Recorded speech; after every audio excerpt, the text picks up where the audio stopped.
everybody. Welcome to the No Doubt About It podcast with Mark and Christy Ronchetti. Thank you guys for joining us. I'm already in my sweatshirt. It is part of the 4th of July wear, which I said I was going to do. Yeah. But the biggest reason I'm wearing a sweatshirt right now is because our house is, negative 15 degrees because we're still on wisdom teeth watch here.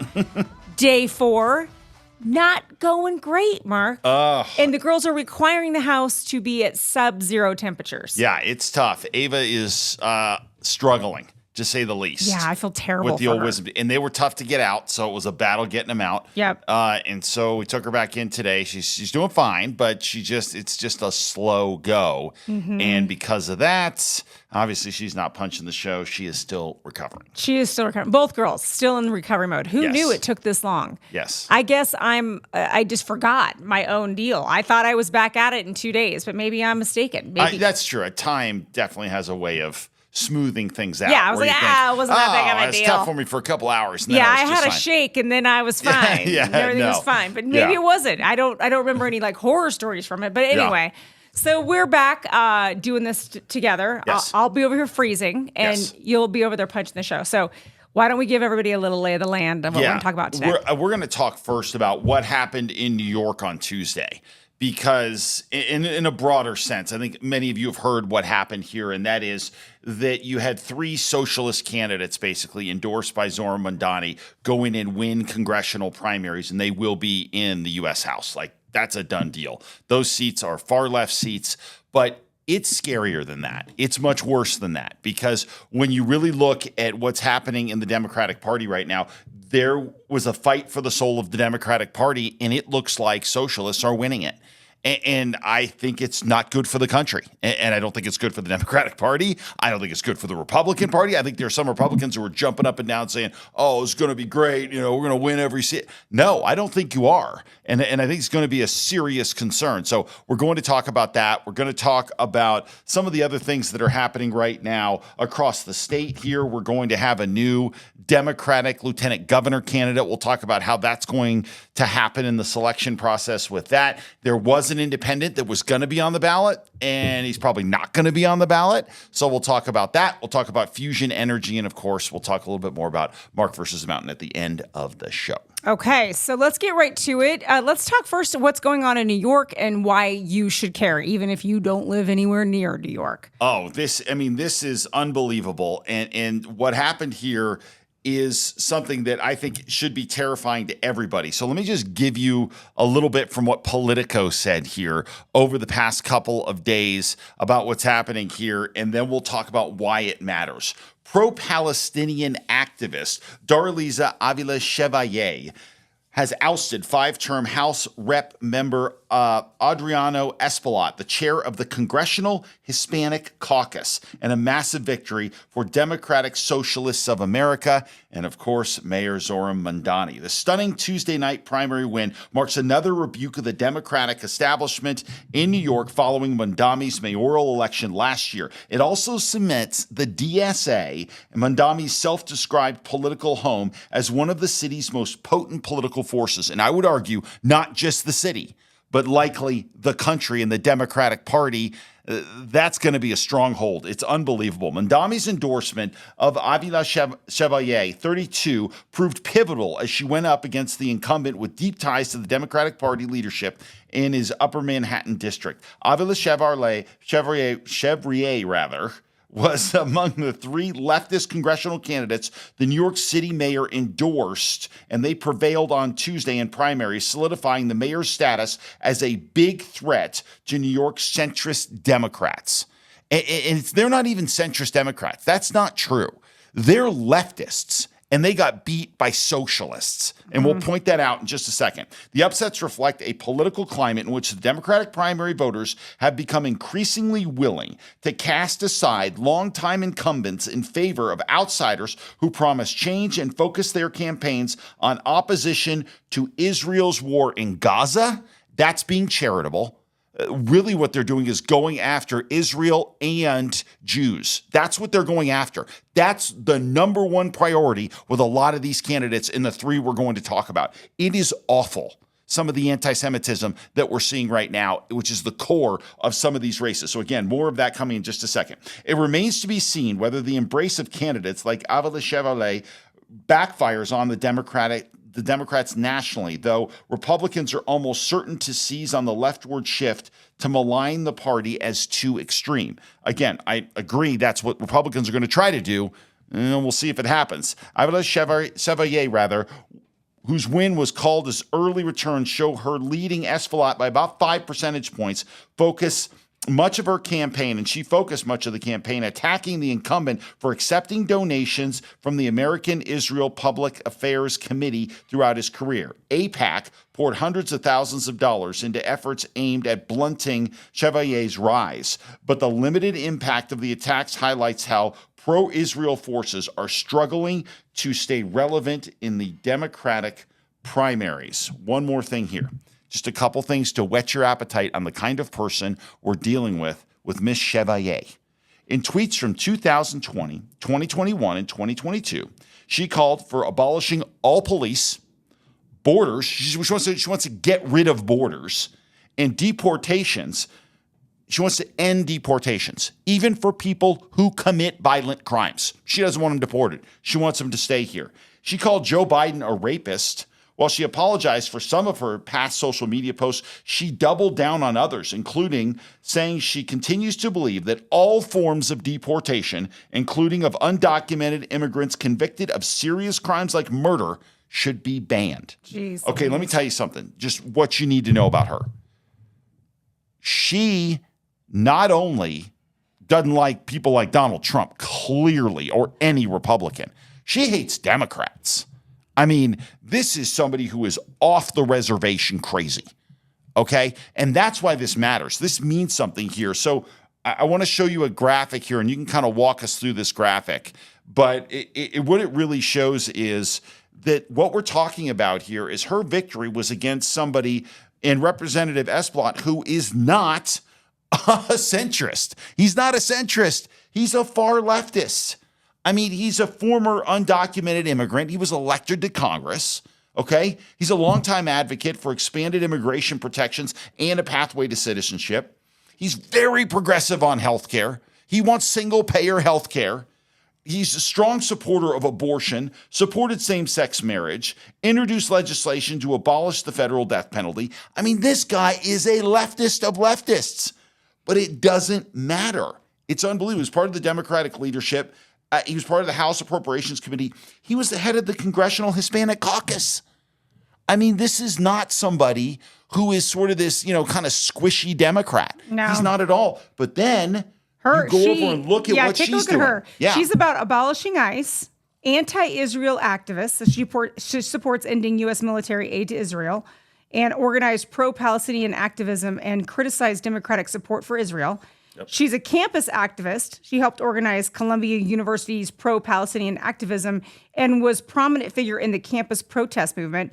And she is part of the Democratic Socialist platform. So, which is very, look at this. Medicare for all, abolish ICE, expanded rent controls, ban super PAC money, greater government role in healthcare and in housing.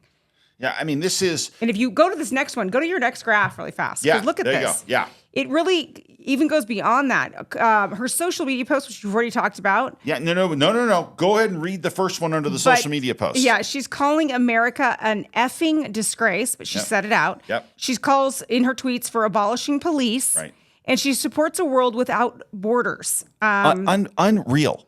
And then she is, it's amazing just how extreme that she is on everything that you can possibly imagine. So this, there used to be this thing where you would see sort of centrist Democrats and Republicans be knocked out of their seats or lose primaries. And we'd see it on both sides. When you see these centrists kind of maybe a little bit more in the middle, that you'd see the party kick them out, okay? But that's not what this is. That's not what this is at all. This is a leftist being kicked out for a socialist/communist. That's what you're seeing here. And the reason I wanted to sound the alarm on this is because it's terrifying. It's terrifying. And the little thing that runs through all of this and the thread that you find in all three of these races is people who hate Israel. That's what you see. And we are headed into a world we're headed into a political party that is embracing people who effectively want an end to the nation of Israel. And it's awful. It is awful. So I want to go to the next one here, okay? So this is Mamdani's win number 2, and this is Brad Lander, okay? Brad Lander ran for mayor of New York, got smoked. Brad Lander was a member of the Democratic Socialists of America, and he left the group a couple of years ago. He rolled over Dan Goldman, okay? Dan Goldman, current member of Congress, okay? Let me just show you here. Dan Goldman, who's Dan Goldman? Is he a centrist? Well, he voted for the Affordable Care Act. He supported moderate housing solutions, supported ICE funding and with oversight, supported the infrastructure bill, supports regulated capitalism, and is a pragmatic progressive Democrat, I'd say. Well, he's also led the impeachment of Donald Trump. Right. Okay? He hates Trump. And he voted with the Biden agenda over 90% of the time. So it's not like he is again, he's not a squishy den, right? At all. But then look at Brad Lander's platform. Here you go. Again, Medicare for all, build 100% affordable housing, defund ICE and invest in immigrant communities, free public transit, of course, because everything should be free, because there's such a thing as free everything. Tax the rich, end corporate welfare, and people over profits. I love that one, people over profits. Right, well, this is what I mean. Like, again, we care. We care about people. This is what you get now. Why would you get a guy like Goldman that would lose to Lander? Okay. And the reason why is because Goldman, is Jewish. Okay. And then you saw what happened with him and you see what's going on with this. And it is terrifying. So I want you to just listen to what Scott Jennings had to say about this result and what it really means. And it's a reason we all should care about these things. Surprised you sort of glossed over the main issue in this race, which is Israel. I mean, Dan Goldman is a congressman, and he's Jewish, and he went into a coffee shop this weekend in Brooklyn, and they said, you're not welcome here anymore. Brad Lander is out speaking in mosques, telling those people that he'd like to go align himself with Ilhan Omar and the rest of the squad. Dan Goldman's only sin, I guess, is that he thinks Israel has a right to exist. And for that, that has been the principal issue in this, and you've got the mayor of New York City, Mamdani, out saying about AIPAC and Jewish Americans who have participated in our politics that they are, quote, monsters. What is happening right now in New York City, the Democrat Socialist takeover of the Democratic Party, should frighten not just Jewish Americans, but all Americans everywhere, because this is the direction the Democrats are headed nationally. Look what's happening in Michigan, and it is frightening. Throwing Democrat Jewish congressmen out of coffee shops in Brooklyn, New York. It's not 1930s Germany. This is the United States of America. It's terrifying. Okay, now let's take a look at the third one that won Mamdani's third choice, right? This is Claire Valdez. She is a socialist activist, and I would say she's an extremist. So take a look at some of the things that she holds dear to her heart, these far left positions. Obviously, she's a proud democratic socialist, which is what she said. That's her direct quote. She's, again, abolished the police, defund NYPD. We need to defund the New York Police Department and invest in community-led safety. Yeah, that community-led safety is working out real well over there with Mamdani. Fair, free public transportation. Again, public transit should be free and accessible to everybody. No more profiteering. Homes for all. I love this quote. Housing is a human right. We need to decommodify housing and guarantee homes for all. Decolonize and defund the SUNY police, which is for college campus polices, right? Yep. Abolish ICE, because ICE is a violent, racist agency and has no place in our communities. And solidarity with, quote, all struggles. From Palestine to the South Bronx, our liberation is connected. Okay, hold on. That's an important thing to remember. Listen to what she's saying. They're going and they're taking Palestine and they're trying to say that what happens along the Gaza Strip, for example, is equivalent to what happens here, and it's the same oppressors that are doing this to you. This is incredibly destructive. So when they talk about hating Israel, okay, they're talking about hating the United States. That's what they're saying. But if they say that, they can't get elected, right? And so they always draw this line, and it's Israel's at the center of it. And think about where we have come from since October 7th, 2023. Well, this country has started to fall into this trap of anti-Semitism like I've never imagined we ever would walk into again. It's the worst it's been in our lifetime. By far. I don't think even well before our lifetime. I don't know of a time where it was this bad. As you look back in history at this country, particularly. Right. You know, especially since the formation of Israel. And I just can't. This is horrendous. And so, by the way, you know, they talk about the Goldman being kicked out of the coffee shop.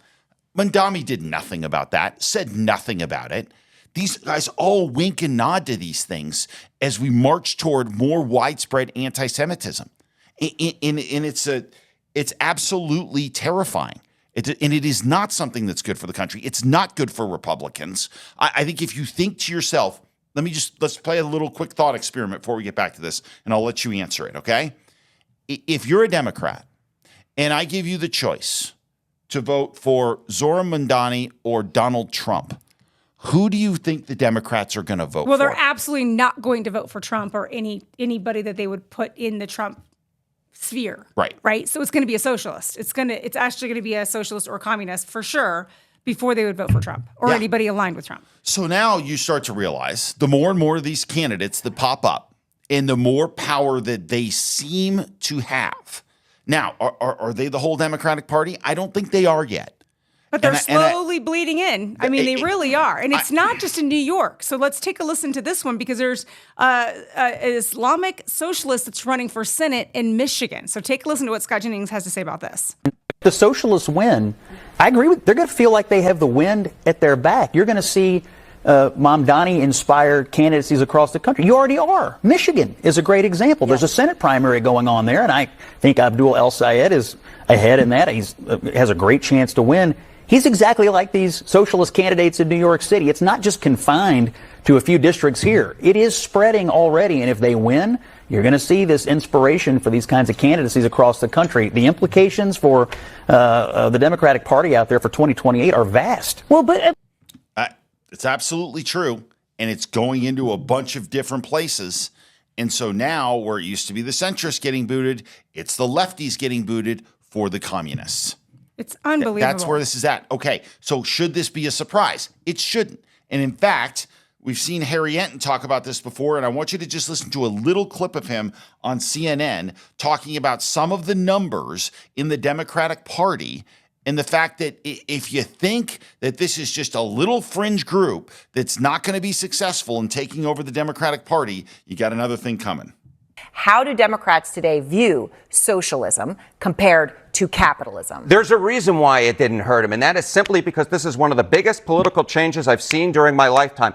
Match up socialism, capitalism among Democrats. You go back 16 years ago, 2010, capitalism and socialism right there, favorable rating, 51%, 50%. Look at it now. Socialism clearly in the lead among Democrats. 66% of them view socialism favorably, just 42% view capitalism favorably. No wonder Mamdani had no problem blasting it. Which is 24 points, a plus 24 on socialism versus capitalism. So here's my argument. Do you think that people really understand what socialism is and the history of socialism and its lack of success rate worldwide, what it actually does to countries? I mean, do you think that the people that are saying, yeah, I'm in favor of socialism, do you think it's just like, hey, we want housing for all and we want medical care and we think that public transportation should be free? No. But they don't really understand. Hold on. You fell into the very trap they want you to. Well, that's what I'm saying. You just said housing for all and medical care. Well, yes, that's what they're of course. Name somebody who's like, I don't want someone to have a house. Why would you phrase it that way? You fall right into what they want you to do. I'm saying that they're phrasing it that way, but I don't think that the everyday people actually understand what socialism actually boils down to and how unsuccessful, how it's deteriorated the countries that have put it in place. I mean, that's what I'm saying. I don't think they really understand it. They're just sugarcoating something, saying this is going to be that we're going to tax the rich, we're going to give it to the poor. Yeah. That sounds great. It sounds like Robin Hood, right? It's how they're marketing it. And it's seizing the means of production. It's government taking the means of production and taking it over and getting rid of a free market economy and allowing the government to have complete say, which, of course, never works. So it never works. It never produces more prosperity. The government doesn't produce more prosperity by taking over the means of production. There is no single example of that ever happening in the history of the world. Right. Okay, so that's the issue. When you phrase something and you say, well, we want housing for everybody. I mean, that's what they say. There's no question. We want health care for everybody. And again, I think we can get somewhere in this country to where we can afford to provide and there can be affordable health care for everybody in the country. There's no question we have to get there. There's no doubt we have to get there. And we can get there, but it doesn't mean that the government takes it over, because we won't get there if the government takes it over. So do you think that it's going to be up to the Democratic Party to define the difference between what Democrats, like left wing or left side, whatever you want to call it, central Democrats want versus what socialists want? Do you think it's going to be up to them to define the two and explain that to the American people and the American voters? No, they lost. You think they're lost? I mean, the 2024 election, after the 2024 election, there was a reexamination of the Democratic Party, right? As Republicans did when they lost in 2008, right? You lose to Obama, Republicans go, what in the world? You try to figure out what you're doing. What did Obama do? How did he connect? And other people didn't connect, or other candidates didn't connect, right? And so you go through an autopsy. Well, Democrats went through an autopsy, and there are plenty of people who looked at Kamala Harris and Joe Biden and said, you know what? The open borders were devastating. The craziness in the trans stuff, devastating. The Trump ad on, Trump is for you and they're for he, him, and all of whatever the other stuff was, or they, them, or whatever it is. All that stuff you looked at, and plenty of people were like, yeah, and Biden spiked inflation by overspending. I mean, it was a disaster, right? So you guys need to come back to the middle, and then look where we are. I mean, you have some of the biggest races in the country. There's an argument to be made that they've lost. They're going left. They're going way left. And the Harry Enton numbers point out, they may well be going way, way left. And the takeaway from this may be that there's an outsized feeling with the DSA, right? The Democratic Socialists of America. There may be this outsized feeling that they're bigger than they really are. Okay, that's possible. Okay. And it's possible that Republicans could clock them. There's no question if they get too much power and they come in and all this, we don't need any borders, we don't need any cops. I mean, it's lunacy. Yeah, it's absolute insane. lunacy. Well, however, but it's happening though. You're starting to see things fall apart on the Democratic side, and there's evidence that they're scared. Yeah, I mean, look at this tweet from Jamie Harrison. He used to be the head of the Democratic Party. Just take a listen to what he has to say. I say this with no ill will or animosity. If you hate the Democratic Party, then please don't run for our nomination. Don't use our resources. Don't rely on our volunteers. Don't use our infrastructure. Don't ask Democrats to invest their time, money, and energy into your campaign. Focus on building the party you actually support. Political parties aren't perfect, but they're built by millions of people who knock doors, make calls, organize meetings, and fight for the values they believe in. If you don't believe in the party, then don't ask its members to carry you across the finish line. Jamie, that's sweet of you. You don't get to make that call, and this is a hostile takeover. Yeah. And you have no say in it. I just think it's unbelievable how this is like they're swooping in, and they're going to, socialists are going to start getting the nominations, and then it's going to be the socialist versus the Republican? Yes. Like that's really what we're looking at. Yes, I think what you're going to see here is you're likely to see a portion of the Democratic Party start to collapse in and say, well, we got to get on board. We got to get on board. We got to do this. Now, you're going to have some centrist Democrats that are going to have a tough decision to make. Now, Trump will exit stage left. Now, could there be a better and a more of an on-ramp between some, soft Democrats and soft Republicans to kind of slide to the right to really stop this? Maybe. But you're seeing an interesting alliance here. It's an alliance of the socialists and especially, people that hate Israel. And you're seeing a lot of that stuff, all kind of come together. And so where do we go from there? I don't know, but I think you're likely to see a move over there, to the left, and who knows what the result of that is. But I think it is absolutely Pollyanna to think it's going to be this easy ride. Here comes 65% Republican in the country, and they're going to destroy the Democratic Party. I think you're going to see a very, very significant struggle for the future of the Democratic Party, and I wouldn't be surprised if you don't like how it turns out. Yeah, well, look at this political cartoon here that you pulled up. It's pretty rough. I mean, you got the DSA coming out of the chest of the Democratic Party, killing the Democratic Party, Right. basically, in all intents and purposes. Right. With everybody just kind of standing around going, wait a minute, like, what's happening Scared here? to death. Yeah, they're all... But they do hate the Democratic Socialists of America hate the Democratic structure. They hate the Democratic Party. They hate the Chuck Schumers of the world. They look at the Nancy Pelosi's of the world and are like, "You're a joke. Get out of here." Mm-hmm. Right? They don't like him at all. And we are going to look at the good old days of Pelosi and Schumer and Obama and Clinton, and you're going to think, "Well, I had various policy differences with them." Very true.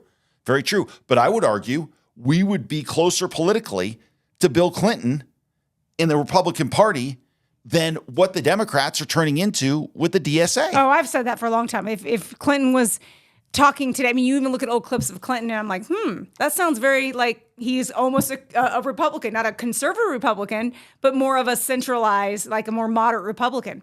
Now, I mean, nowadays, I don't think he'd win. There's no way Bill Clinton would win. Oh, no. He's just not far left enough of the Democratic Party. So I think he'd be a Republican candidate if I'm I know he's not really a Republican, but I'd say he would align more with a Republican than. Yeah, and look, not that there hasn't been movement on the Republican side too. There's no doubt there's been some movement with Trump and Republicans have changed, kind of some of how they operate too. Definitely more populist, I think, than they've been before. But this is going to be a fascinating, in some ways, a really scary time because of the direction we're headed in. And we're watching an extremist group whose policies are dangerous to the safety of every single American taking over one of America's major political parties. And I don't think in any way, shape, or form it's a positive. Right. I really don't. Now, do I think Republicans could benefit from it? Potentially. But I think, like anything, this could be a be careful what you wish for moment. Be really careful. Because can you tell me, let me just throw something out at you. We're in 2026. We just finished the elections. It's December, right? We're headed into 2027, okay? Tell me the candidate you think that's going to get most Democrats energized for their 2028 run. Is it Josh Shapiro, kind of centrist governor of Pennsylvania? No way. He's not going to be it. You think it's Andy Beshear, governor of Kentucky, centrist, had to get a lot of Republican votes. Guy who could win a general election. I don't know. I don't know if he's going to have it. Let me answer that for you. The answer is no. Okay, so let's go to the next step. I've said for a while, AOC she's going to step up more than I think people think. And I said that, a year and a half ago, I started saying AOC to other people, and they were like, no way. There's no way. And I'm like, I don't know. Everything you're reading, they keep pushing her out there. And I'm like, there's a reason they're pushing her out there. Now, I'm not saying she's going to be the nominee right in 2028. I don't know. But I wouldn't be surprised if she gets up that ladder pretty high. I mean, you're hearing a little bit less and less and less about Gavin Newsom. Well, even Newsom. Newsom looks like a right-wing Republican right now. I mean, it's crazy. He's not, though, ladies and gentlemen. No. Don't get me wrong. Not, Gavin Newsom is a horrendous governor. Yeah. Okay, he's terrible. Yeah. Right? All right, the policies are terrible. He's done a terrible job in California. Believe me, I get it. But when you're talking about these people who say we don't need police, we don't need borders, we hate Israel, we hate Jews, excuse me? Yeah. Like, you're crazy. And so that's why you start looking and going, but that's where the energy is right now. And it's pretty scary. Yeah, that's so how do you navigate that if you're a candidate like Newsom or one of these people that's not completely nuts? So I don't know, but I think that, where the energy is, that's everything flows that way in politics. You see it coming. You see him pushing. Did you think Mamdani would win? No, right? No, right? Did you think Mamdani would go 3 for 3 with getting his socialists into Congress? Especially at 5-term candidates going up against 5-term. And super hard lefties. Yeah. He's killing them all. Yeah. I mean, I'm it's sorry. Unreal. I know, and I don't want to go too far. I mean, we can wrap it up here on this part, but I'm terrified of this, and I don't think it's good. And I understand, but just one more quick thing. El Sayed, the guy running in Michigan, okay? He's socialist.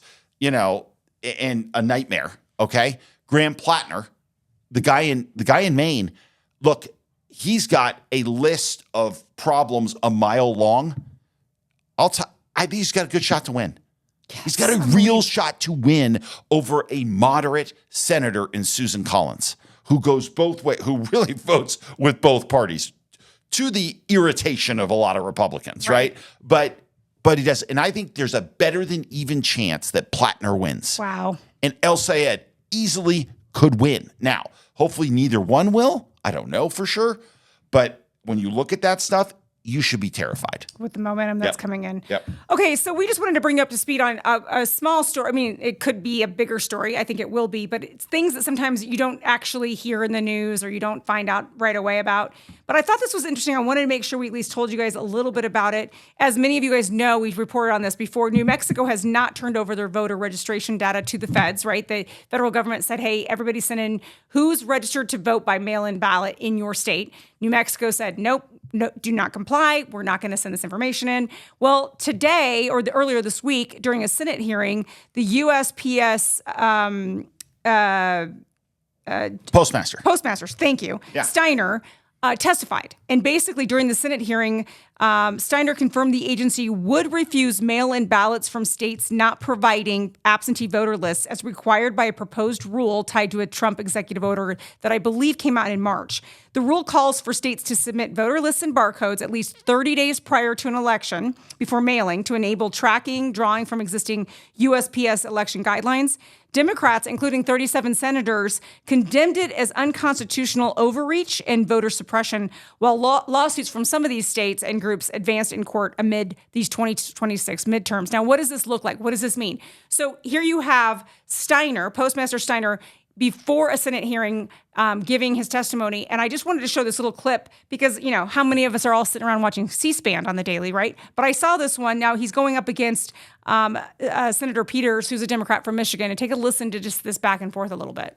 Or no, if a state refuses to turn their absentee voter list over to the federal government, will the Postal Service still mail their ballots under this proposal rule? Under our proposed regulation, no. We would tell the state that we need the manifest in order to, look, what we're asking for. That's the answer. You would tell no. So the proposed rule basically coerces states to conform to these new requirements and hand over their absentee voter rolls, or face the consequences of not being able to vote by mail. Some states, that's all they do. Oregon is completely vote by mail. If they say, no, we control the list, the states control the list, we're not going to give it. Oregon has followed Kit 600 since the day they started voting by mail. This is a different issue. This will be a lot different issue. You're telling these states either give the federal government this information, trust the federal government, trust the Trump administration.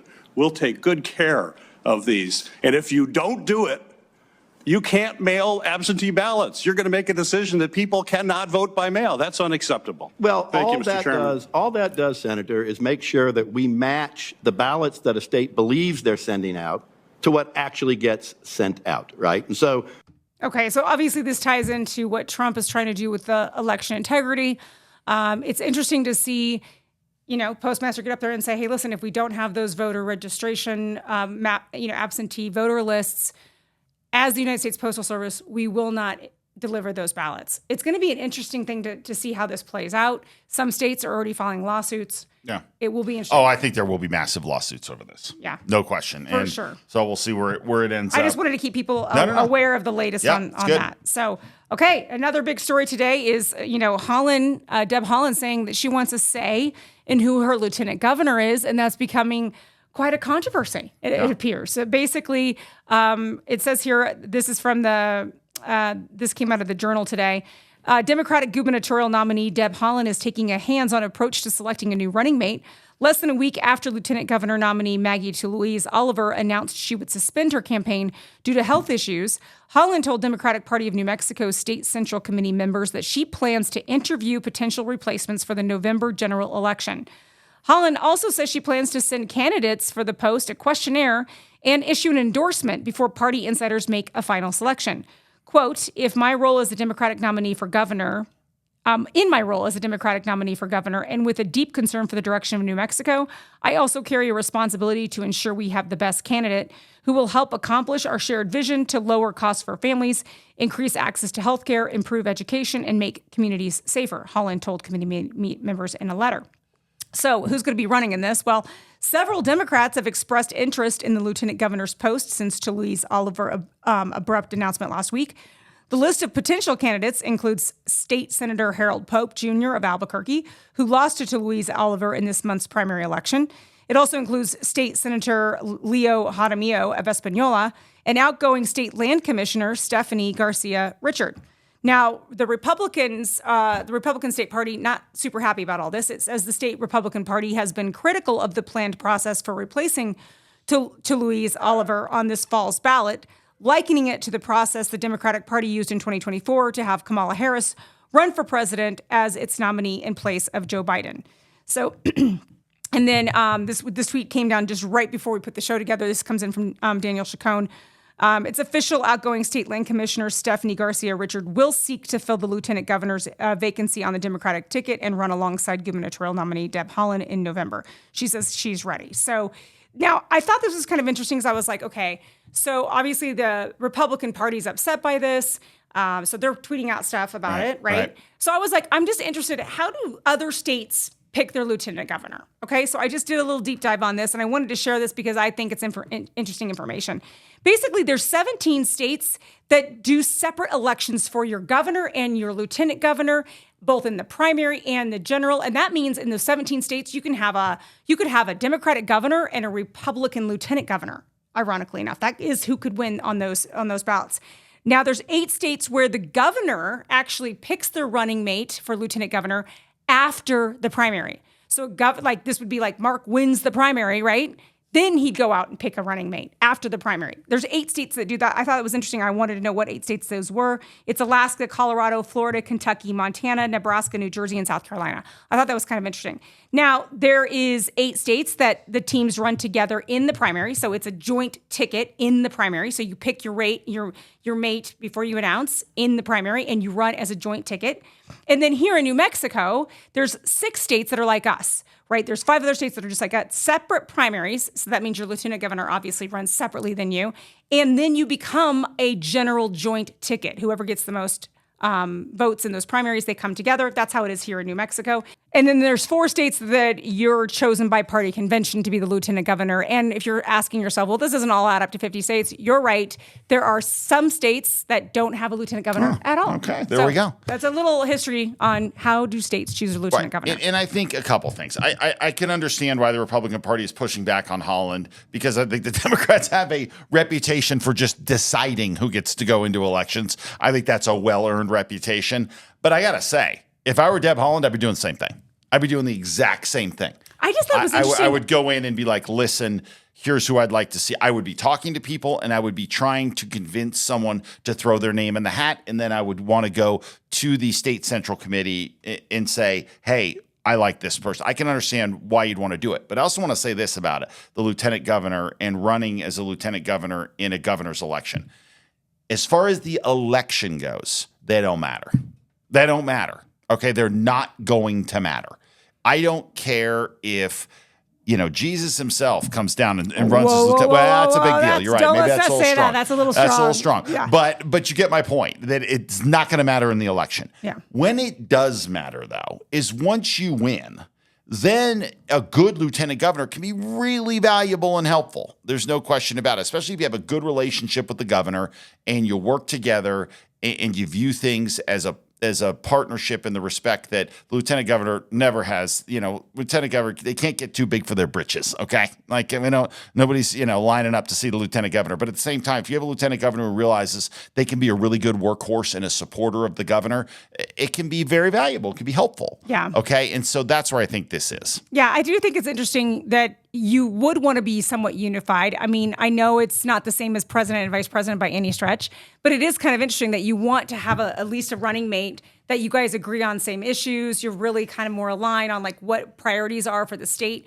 So I do understand. I completely understand why you would want to talk to them. Yeah. And see, I guess I was a little naive in thinking, doesn't just the person who got the second most votes in the on the ballot? No, it's not the way the state law works. Don't they just go ahead and they get slid into that position? But they apparently do not. So no, they don't, and that's why the state central committee goes in and they get to have a say on the Democratic side. And look, this whole thing with Maggie is very odd. It's a very odd deal that's happened. I hope she's okay. I hope this is not a huge health issue that she's dealing with. Who knows? But it's a very unusual thing for this sort of thing to happen like this. Yeah, it'll be interesting to see how this whole thing plays out. No doubt. Okay, well, one person who wants to get on the ballot for governor here in the state of New Mexico, but is having a very difficult time, is Michigan. I can't say this guy's name. Mayor Ken. Ken Michigana. from Las Cruces. Let's call him Mayor Ken. Mayor Ken lost, as you know, in the Democratic primary. Now he wants to throw his hat in the ring for. Well, he bailed on the Democratic primary, I think, to run as an independent. Yeah. But basically, it says here in this article that independent gubernatorial candidate Mayor Ken filed a lawsuit this month arguing that current voter signature requirements for independents or those who decline to affiliate with a political party pose an unfair hurdle. The judge says, too bad for you, Mayor Ken. District Court Judge Matthew Wilson on Monday rejected Mayor Ken's petition to lower those requirements after Secretary of State Maggie Toulouse Oliver's office claimed doing so could lead to ballot overcrowding. That's a joke. I know. Anyway, as a result of the judge's decision, Mayor Ken said he would likely fall short of gathering the necessary, listen to this number he needed, 14,200 votes, or signatures, verified voter signatures to qualify for the ballot. The filing day for independent and minor party candidates is Thursday. He says, quote, "I'm disappointed, obviously, but I realize what I was up against," said Mayor Ken to the Journal. Again, that 14,200 signatures, I have to say, is high. Oh. Like that's a really hard number to get to. And to give you just an idea, most like the Republican candidates is, their signatures somewhere in that neighborhood between like 3,800 and 8,000, somewhere in that neighborhood. Well, no, you wouldn't ever need 8, but if you don't want to have to get the 20% delegate votes, right? But you never need 8. You need like 4,000 max. Yeah, max. I mean, if you didn't even show up to the convention on either side, you'd need like 3,800 or something like that. Yeah, so that's the max you'd ever need. So 14,000 is a big number. So we dug in a little bit, and we think we found how that number is calculated, and that is roughly 2% of the amount of votes cast in the last gubernatorial election, which was the one we were in 2022. It's still, I'm not sure this is totally right, this data, but even so, roughly 14,000 signatures. That's a huge number of signatures. That's a really heavy lift. Now, if you have a pretty well-known candidate or person, you can get those numbers. Those aren't impossible numbers for someone. Like, we were close to that, but it doesn't. And if we tried, we could get 15, 20,000 people to do it. Right. But it's really hard because Mayor Ken would have to, you got to get out there and get a ton of signatures. You got to have real money to do it unless you have really big name ID, which he doesn't. Yeah, it seems like a tough hill to climb. It's too hard. And by the way, just to be clear, it's going to benefit Deb Haaland, I think, because a lot of the people who look at Haaland and say, I don't know if I can support her. Right? They aren't Republicans. Republicans aren't voting for her. Okay. Right. But there's some Democrats, there's some Bregman Democrats who look at Haaland and are like, really? And Michigama would have been a sort of home to go to there. Right. Someone who's, still much further left than, say, Greg Hull. Right. But it's not going to happen. So it's not great. It's not. I think there's no reason for them to make that high a bar. My argument still remains that I think we're going to see lower numbers in turning out to vote. Period. That's kind of just what I'm thinking. I don't know if that's true or not, but I don't think we're going to see the turnout. I think people are not going to get as excited about. I think there's, Deb Haaland's going to have the woman vote. We've talked about that, the Democratic woman vote. Yeah. But I don't think you're going to see the turnout machine as high overall for this election cycle. That's my opinion. I don't know. I could be dead wrong in the matter. Mark's like, I'm dead. You are dead wrong. I wasn't wrong in the primary. Wrong. They're gonna be so fired up to, first of all, in a Trump midterm, they're gonna turn out big.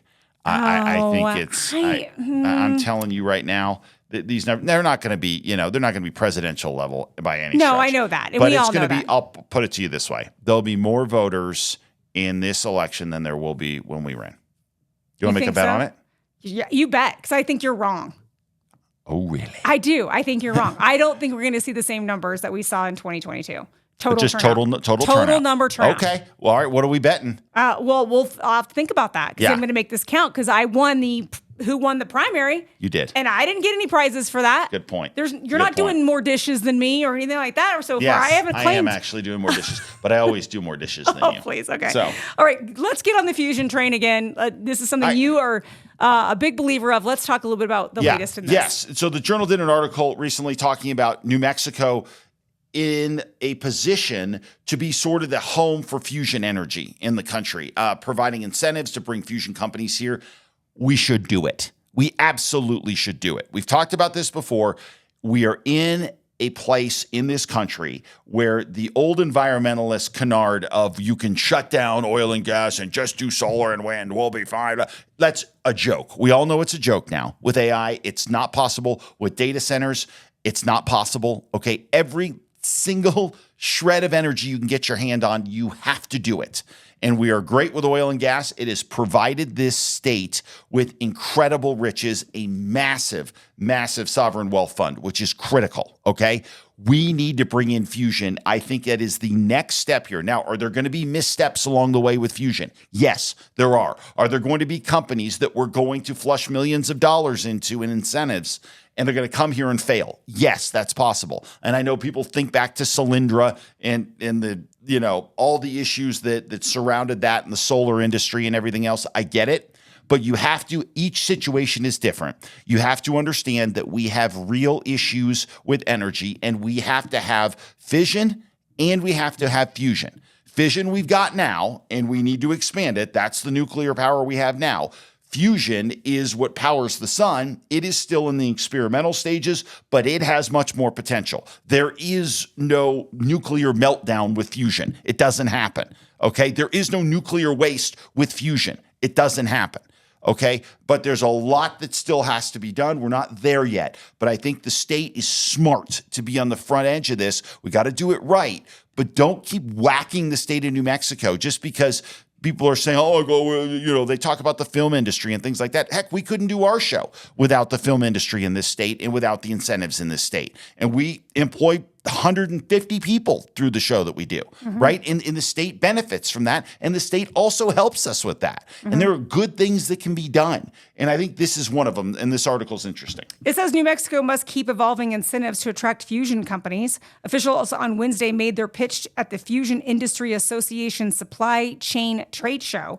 And it reads here a little bit. Will Reagan has a message for New Mexico. Continue to create perks for fusion companies and they will come. Quote, keep evolving the incentives, said Reagan, founder and chief scientist of Pacific Fusion, a California company building a $1 billion research and manufacturing campus in Albuquerque. Quote, the sky's really the limit with how much we can build in the state.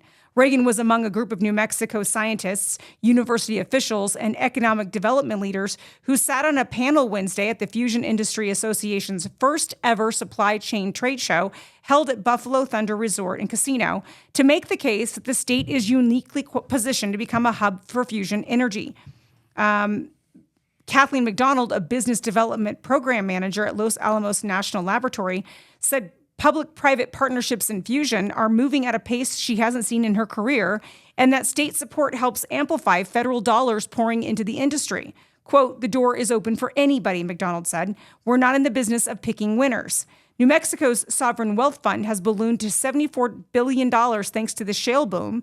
Bruce Brown, the state investment council's head of strategic climate investing, said the fund is actively seeking to back the next generation of energy companies. So, yeah, I think it's smart. I think this is the area where you have people on the right who understand the need for energy can come together with those on the left who want an energy source that has less carbon associated with it. Whatever the reason is, why not work together and get it done?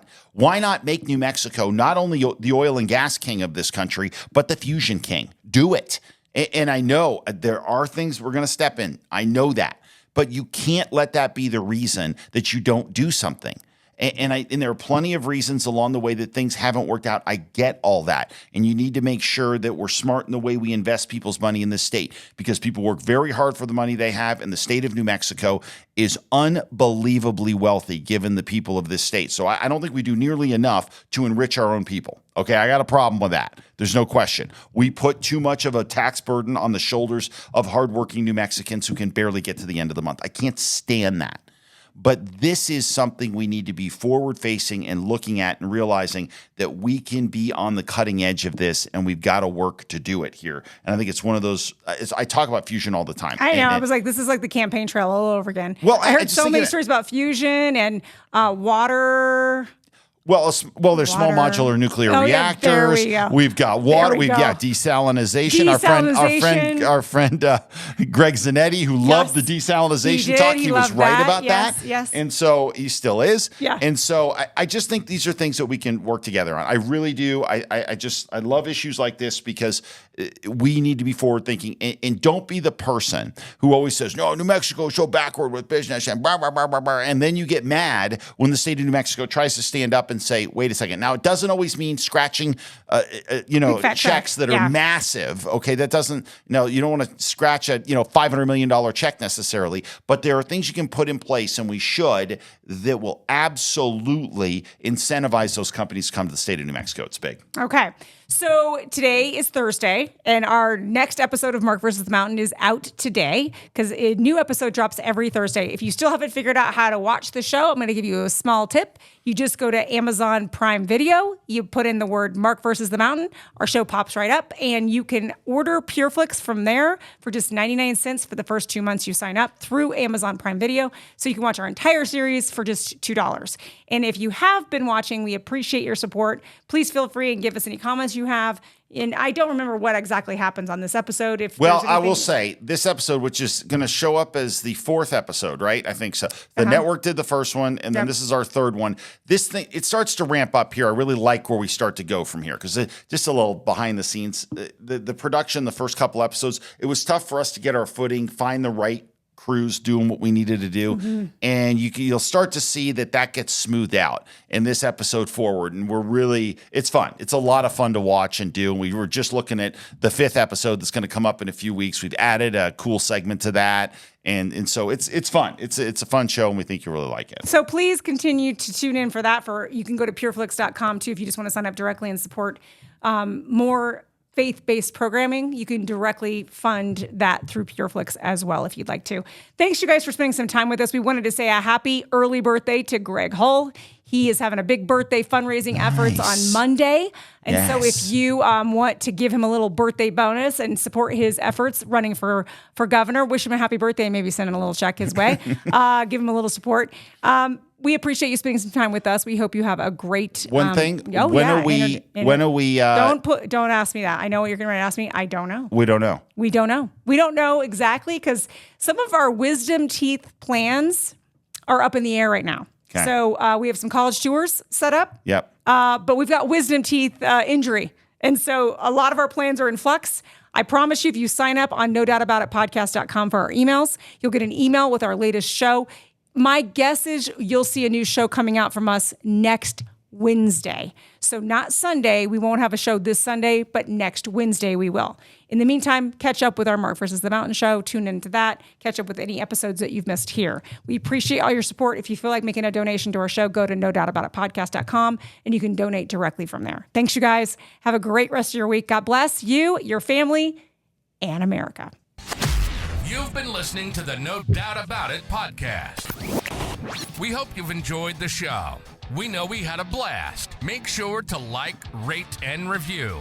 We'll be back soon, but in the meantime, you can find us on Instagram and Facebook at No Doubt About It Podcast. No doubt about it. The No Doubt About It podcast is a Choose Adventure Media production. See you next time on No Doubt About It. There is no doubt about it.